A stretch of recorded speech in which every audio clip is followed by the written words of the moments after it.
The lost city of Atlantis, 7 things you probably didn't know about. We're talking about the sinking and the lost continent of Atlantis.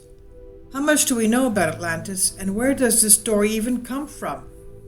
From what we do know, the first known documentation of the story of Atlantis came from the Greek philosopher Plato in 2 of his writings, Timaeus and Critias. Both these books date back to about 360 BC, so that was just before Alexander the Great. Now, Atlantis, the intriguing mystery that leaves many of us curious to learn more, and some of us skeptical and dismissive. What is it about this lost city that leaves so many of us questioning much of what we've been taught to believe? Is there some true story of Atlantis that we inherently know deep down inside that is true? Are we connected in some way to this mythical place from perhaps what's imprinted on our DNA? Now, these questions are fun to ponder, but we're unlikely to get any definite answers, at least not yet. First, some history. How much do we know about Atlantis, and where does the story come from? And what we do know, the first known documentation of it came from the Greek philosopher Plato in his writings Timaeus and Critias. Kindly support my Patreon account since YouTube has again demonetized my YouTube channel. The daily posts are 5 videos daily, and they are totally different from what I have on my YouTube channel. Thank you so much for your support and that you find all my content so interesting. You'll find the Patreon account details in the description box below.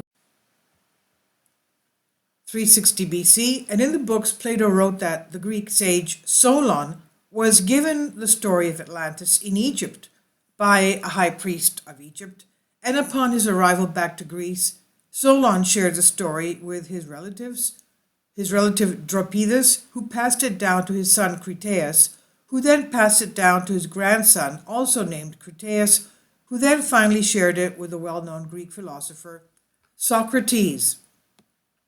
Now, so given the above information, you can see that this was a story that was told and passed down through many generations, therefore it should not be taken as fact. Despite of this, for some reason, many of us feel a strong connection to the story of Atlantis, believing it to be true. Now, in the report, author M. Pierre Termier, member of the Academy of Sciences and director of Service of the Geological Chart of France, gives a lecture regarding the Atlantean civilization. He makes a compelling case for further study of this lost city or continent. He said, after a long period of disdainful indifference, observe how in the last few years science is returning to the study of Atlantis.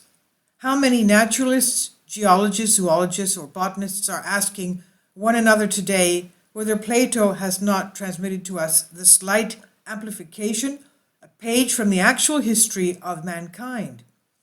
No affirmation is yet permissible, but it seems more and more evident that a vast region, continental or made up of great islands, has collapsed west of the Pillars of Hercules, otherwise called the Strait of Gibraltar, and that its collapse occurred in the not far distant past.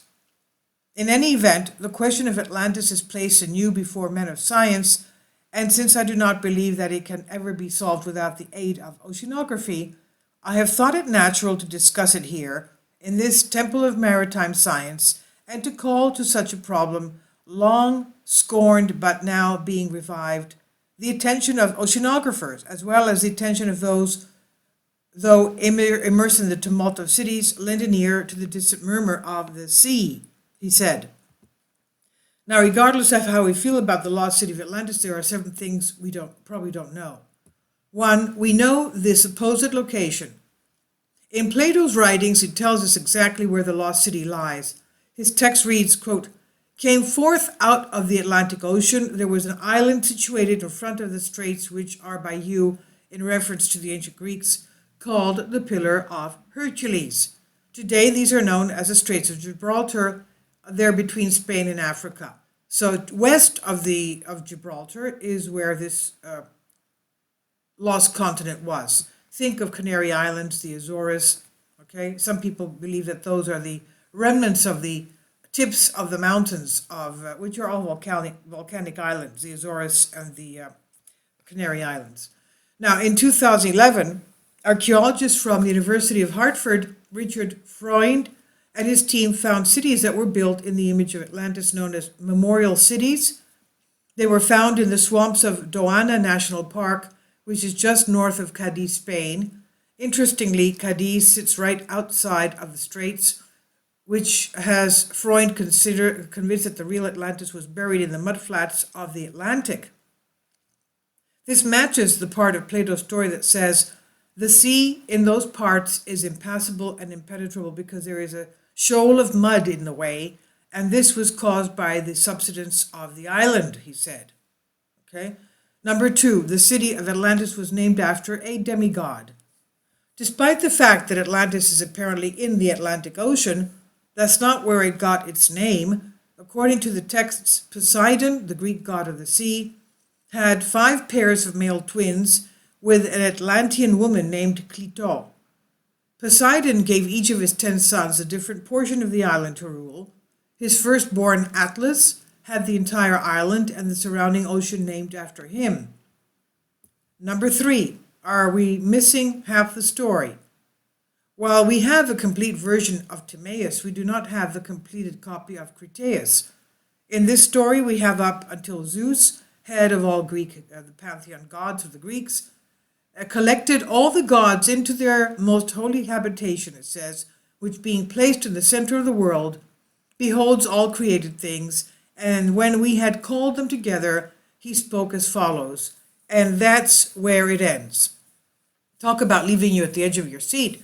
Who knows, maybe this next portion of the book was deliberately left out. It's not known whether Plato did this on purpose or if we just never were able to find the completed version. There's also belief that Plato either wrote or had planned on writing a 3rd book about Atlantis called Hermocrates. 4. If Atlantis were real, it would be at least 11,500 years old. That reminds us of the younger Dryas comet, doesn't it? Now, as the text goes, the story of Atlantis was handed to Solon in Egypt after he wanted to draw one of the priests to speak about their oldest of tales. In order to do this, Solon told the priests of the oldest Greek story what he could recall and spoke to them about the great flood and the first man. One priest responded, "O Solon, Solon, there is not an old man among you. In mind you are all young. There is no old opinion handed down among you by ancient tradition," he said. The priest continued to say that the home city of Solon, Athens, was actually much older than he thought it was. Number 5, Plato believed the story to be true. Even though, aside from hearsay, this story does not really have any solid legs to stand on in terms of physical evidence, Critias claims that this story is in fact true. He says, "Then listen to a tale which, though is strange, is certainly true, having been attested by Solon," end quote. To which Socrates responds, "Very good, and what is this ancient famous action of the Athenians, which Critias declared on the authority of Solon to be not a mere legend but an actual fact?" Number 6, Atlantis was an empire. In the story told by Plato, he tells us that Atlantis was an empire. Quote, "Now in this island of Atlantis there was a great and wonderful empire which had rule over the whole island and several others, and over parts of the continent," meaning Europe. "And furthermore, the men of Atlantis had subjected the parts of Libya within the columns of Hercules as far as Egypt, and of Europe as far as Tyrrhenia is another name for Etruria, which is simply now known as Central Italy," end quote. 7. Atlantis represents just one of many times mankind has been and will be destroyed, according to the ancient Egyptian high priest. The Egyptian priest told Solon that none of his stories were actually truly ancient, quote unquote, compared to his own. He claimed that the reason that Solon lacked true ancient knowledge is because mankind has been destroyed time and time again. Quote, "There have been, and will be again, many destructions of mankind arising out of many causes. The greatest have been brought about the agencies of fire and water, and other lesser ones by innumerable other causes, when, on the other hand, the gods purge the earth with a deluge of water, the survivors in your country are herdsmen and shepherds who dwell on the mountains, end quote. There are many philosophers and spiritual teachers that believe that humankind has been wiped out before and will be wiped out again. Some believe this is for a simple reason of science or natural disasters. Others believe it's sort of like a cleansing process for us to start again if we've headed on a path of the wrong way.